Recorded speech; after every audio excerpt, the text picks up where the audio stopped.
Mari anak-anak, kita akan mendengarkan cerita Alkitab. Karena itu, baiklah kita berdoa terlebih dahulu. Kita bersatu di dalam doa. Terpuji Engkau ya Allah yang bertahta di dalam kerajaan sorga, yang kami sembah di dalam nama anak-Mu Kristus Yesus. Bapa yang baik, kami beribadah saat ini memuji Engkau dan kami akan mendengarkan firman-Mu. Biarlah Engkau menerangi hati dan pikiran kami, dan kami juga memakai telinga kami untuk dapat mendengar dengan baik, dan kami pun mampu untuk melakukannya.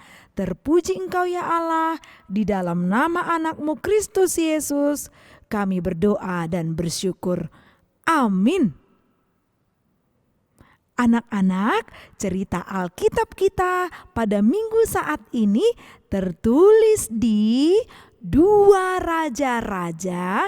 Ayo dibuka Alkitabnya. 2 Raja-Raja pasal yang keempat ayat 42 sampai dengan 44. Ayo dibuka Alkitabnya. 2 Raja-Raja itu di Perjanjian Lama. 2 Raja-Raja pasal 4 ayat 42 sampai dengan ayat 44. Kita membacanya. Datanglah seseorang dari Baal Salisa dengan membawa bagi abdi Allah roti hulu hasil, yaitu 20 roti jelai serta gandum baru dalam sebuah kantong. Lalu berkatalah Elisa, berilah itu kepada orang-orang ini supaya mereka makan. Tetapi pelayannya itu berkata, bagaimanakah aku dapat menghidangkan ini di depan 100 orang? Jawabnya, berikanlah kepada orang-orang itu supaya mereka makan, sebab beginilah firman Tuhan. Orang akan makan, bahkan akan ada sisanya. Lalu dihidangkannya lah di depan mereka, maka makanlah mereka dan ada sisanya sesuai dengan firman Tuhan. Demikian firman Tuhan. Anak-anak yang dikasihi Tuhan, kita pasti pernah mendengar kata mukjizat. Mukjizat ini adalah tanda ajaib yang hanya terjadi karena berkat dari Tuhan. Mukjizat itu, tanda ajaib itu akan terjadi hanya karena kuasa Tuhan. Jadi mukjizat yang terjadi dalam Alkitab ternyata bukan hanya di Perjanjian Baru. Yang kita tahu mukjizat di Perjanjian Baru tentang apa? Yang paling terkenal itu adalah seperti nyanyian 5 roti dan 2 ikan. Sisa berapa? 12 keranjang untuk memberi makan berapa orang waktu itu? Ayo coba dulu dikatakan jawabannya. 5 roti dan 2 ikan memberi makan untuk... Benar sekali, pasti semua anak sekolah minggu di seluruh dunia tahu jawaban ini, yaitu memberi makan 5.000 orang. 5 tambah 2 sama dengan 7. Kalaupun kita gabung jadi 7, itu kan hanya bisa dimakan 7 orang. Tapi biasanya orang makan roti kan tambah ikan, artinya itu hanya bisa untuk 5 orang sebenarnya. Kalaupun mereka bagi 2, 1 bagi 2 misalnya, hanya dapat 10. Jadi bukan hanya di Perjanjian Baru tanda mukjizat. Ternyata di dalam Perjanjian Lama Allah juga memberikan mukjizatnya kepada orang-orang saat itu. Apakah yang terjadi pada masa Elisa? Seperti yang ada di 2 Raja-Raja ini. Siapa Elisa? Elisa itu adalah seorang seorang nabi utusan Tuhan yang memberitakan kabar baik, dan dialah orang yang melanjutkan pelayanan dari Elia. Jadi Elisa itu adalah seorang nabi.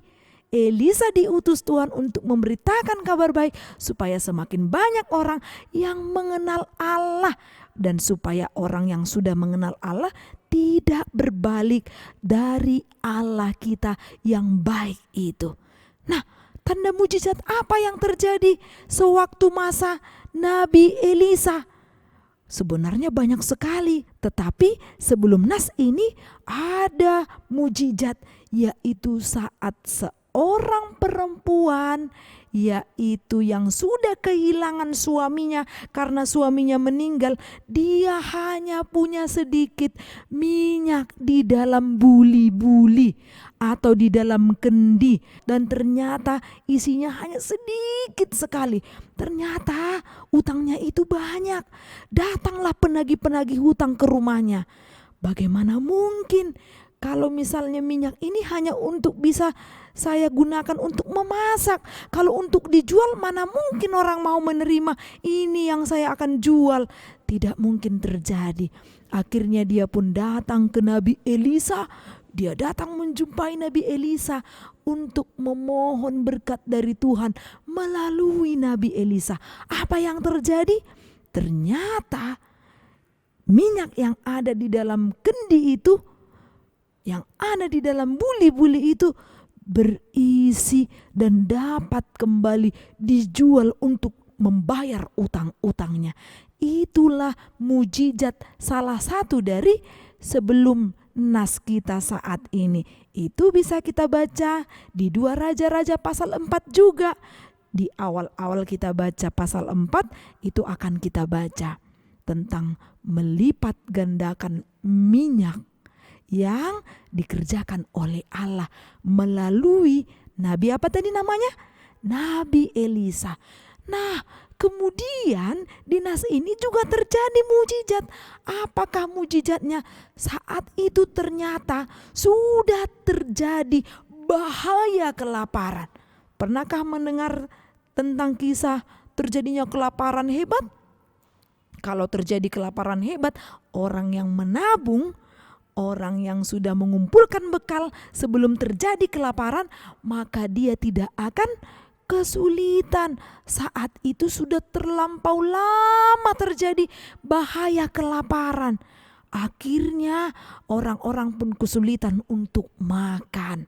Namun saat itu ada seseorang dari Baal Salisa membawa persembahannya kepada abdi Allah. Ini karena dia bersyukur hasil tanahnya itu, hasil ladangnya itu telah berbuah dan membuat hasil yang banyak. Dia pun memberikan kepada Tuhan melalui abdi Allah. Abdi Allah ini adalah hamba Tuhan yang melayani di bait Allah. Kalau sekarang yang melayani di gereja.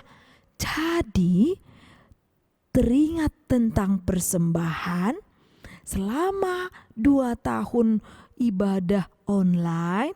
Ayo, siapa di sini yang tidak pernah memberikan persembahannya? Yang tidak pernah sampai ke gereja? Ayo jujur dulu, siapa yang tidak pernah? Kalau belum pernah atau masih sekali-sekali, berikanlah persembahanmu yang layak, yang harum untuk Tuhan. Ya, itulah tanda kita mengucap syukur kepada Tuhan. Nah, setelah seseorang membawa roti hulu ini, roti hulu ternyata pada masa hukum Musa itu, roti hulu adalah hasil dari tanah. Hasil tanah itu haruslah menjadi bagian dari hamba Tuhan. Kalau tadi dalam Alkitab disebut abdi Allah, dan itulah diberikan kepada abdi Allah. Dan seseorang yang dari Baal Salisa ini membawa berapa? 20 roti jelai dan gandum. Kira-kira seperti ini. Nah, 20 roti jelai ini hanya bisa untuk makan 20 orang. Namun yang seharusnya itu untuk Elisa, dan kalaupun dibagi itu untuk pelayan-pelayan yang ada di tempat itu, ternyata Elisa tiba-tiba berkata demikian, berikanlah roti jelai itu kepada orang-orang ini yang ada di tempat itu, jumlahnya 100 orang. Kemudian pelayannya bingung. Aduh, bagaimana ini ya? Kok bisa Elisa mau menyebutkan 20 roti jelai harus dibagikan kepada berapa tadi? 100 orang. Mana mungkin? Kalau misalnya kita mengatakan, manalah muin. Kok bisa 20 roti dibagi untuk 100? Dia kebingungan, sehingga dia pun mengatakan di ayat 43, bagaimanakah aku dapat menghidangkan ini di depan 100 orang? Itu tidak mungkin. Tapi apakah yang terjadi? Namun jawaban dari Elisa justru, bagikan sajalah, berikanlah itu kepada orang-orang ini supaya mereka makan. Karena saat itu telah terjadi bahaya kelaparan. Bahkan di saat orang akan makan, akan ada sisanya. Lah, dia kebingungan. Sedangkan 20 roti saja tidak cukup, apalagi lah ini dibilang lagi ada sisanya. Aduh, udah suntuk aku memikirkan ini. Mungkin kita juga seperti itu ya. Misalnya ada ini anak yang paling besar, anak yang pertama, adiknya itu ada 2, berarti anak mama papanya ada berapa? Ada 3. Terus orang tuanya hanya bawa roti 1. Kemudian orang tuanya katakan kepada anak yang paling besar, nak, ini ada roti 1, bagikan ya, bagi rata untuk adik-adiknya juga. Pasti anak yang pertama langsung berkata kepada orang tuanya, "Mah, mana mungkin 1 bagi 3? 1 kan untuk 1 orang. Kalau 1 bagi 3 ya kurang lah mah." Kira-kira begitulah pelayan-pelayannya di saat Nabi Elisa itu menyuruh pelayannya untuk membagikan 20 roti jelai dan gandum kepada 100 orang. Namun karena katanya orang akan makan, bahkan akan ada sisanya, pelayannya itu pun tetap membagikannya. Ada pelajaran yang bisa kita lihat anak-anak. Apakah itu? Yang pertama, Nabi Elisa meskipun dia sudah mendapat 20 roti jelai untuk dirinya sendiri, tapi dia tidak memikirkan dirinya sendiri. Dia membagikan untuk orang lain. Begitu juga tadi cerita yang anak pertama harus membagikan kepada adik-adiknya. Sebenarnya kalau misalnya 1 roti tadi pun yang diberikan mama papanya itu kepadanya, kemudian dibagi 2 aja diberikan kepada adik-adiknya, kan juga tidak salah. Justru itu perbuatan baik. Sama seperti Nabi Elisa, dia tidak memikirkan dirinya sendiri. Dia memikirkan orang lain yang sudah kelaparan. Itu artinya dia berbuat kasih kepada orang-orang yang ada di sekelilingnya. Berbuat kasih sama dengan berbuat baik. Berbuat baik sama dengan berbagi kasih kepada orang yang ada di sekeliling kita.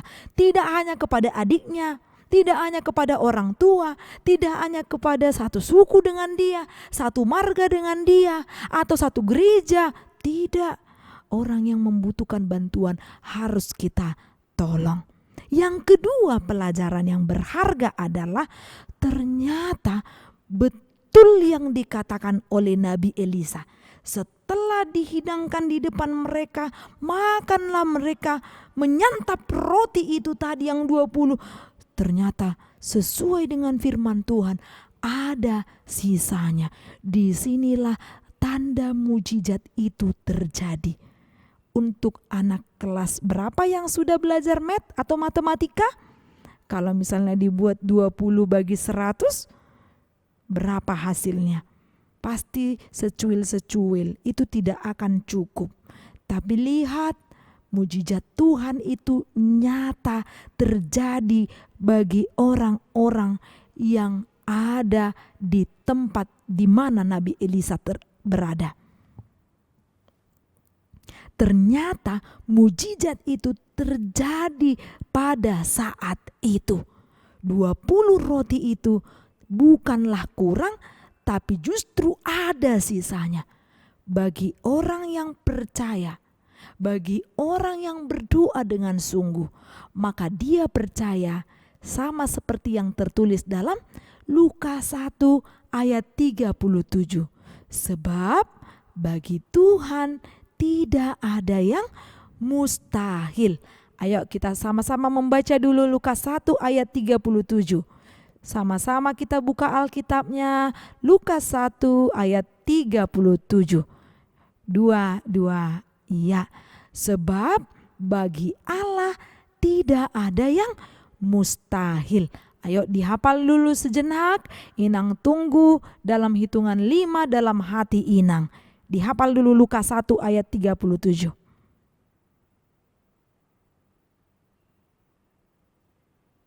Ayo kita sama-sama ucapkan dua ya. Sebab bagi Allah tidak ada yang mustahil. Orang yang memohon haruslah dengan sungguh. Orang yang meminta di dalam doanya haruslah dengan iman. Yakin Tuhan akan memberikan segala sesuatu yang kita perlukan. Tapi semuanya itu adalah tergantung oleh Tuhan, tergantung oleh si pemberi. Kalau kita berdoa, jangan hanya fokus kepada apa yang diminta, tetapi fokuslah kepada siapa kita meminta. Jangan hanya fokus untuk meminta, Tuhan berikan dulu aku supaya aku dapat juara 1 atau tidak pun juara 2, tapi dia tidak belajar, tidak ada gunanya. Atau sewaktu dia berdoa, Tuhan aku mohon berikan aku juara 1. Tahu-taunya di saat menerima hasil dia dapat juara 2. Terus dia marah kepada Tuhan. Itulah orang yang hanya tertuju pikirannya kepada apa yang dia minta, bukan tertuju kepada Tuhan. Seperti doa Bapa kami, jadilah kehendakmu, bukan kehendak siapa yang meminta, karena yang memberikan itu kan Bapa di sorga. Bapa di sorga itu baik kepada kita dan dia tahu apa kebutuhan kita. Bapa di sorga juga memberikan Kristus Yesus sebagai tebusan bagi banyak orang. Itu juga tanda sukacita bagi kita. Jadi mujizat itu bisa diterima oleh siapa saja yang memohon dengan sungguh. Jangan pakai pikirannya. Jangan pakai hanya kemauannya saja. Kalau hanya pakai pikirannya saja, mungkin kita katakan, Tuhan Yesus, mama papaku sedang sakit COVID sekarang ini. Tuhan berikanlah kesembuhan. Biasanya kata orang 5 hari sembuh. Tuhanlah yang punya kuasa. Amin. Seperti itu doanya. Ternyata tadi katanya berapa hari? 5 hari dalam doanya. Tahu-taunya orang tuanya bisa sembuh 3 hari. Itulah karya kesembuhan yang dilakukan oleh Tuhan. Tetaplah memohon, tetaplah meminta, jadilah kehendaknya. Amin. Kita bersatu dalam doa. Bapa kami yang di sorga, terima kasih Tuhan untuk firman-Mu yang sudah kami dengarkan. Mengajak kami untuk tetap memberikan persembahan kami, memperhatikan orang-orang di sekeliling kami agar kami dapat membantunya. Dan Engkau juga mengajarkan kami Tuhan untuk tetap memohon, berharap karena mujizat-Mu itu nyata bagi orang-orang yang percaya. Jadilah kehendak-Mu Tuhan. Inilah doa permohonan kami yang kami sampaikan di dalam nama anak-Mu Kristus Yesus Juru Selamat kami yang hidup. Amin.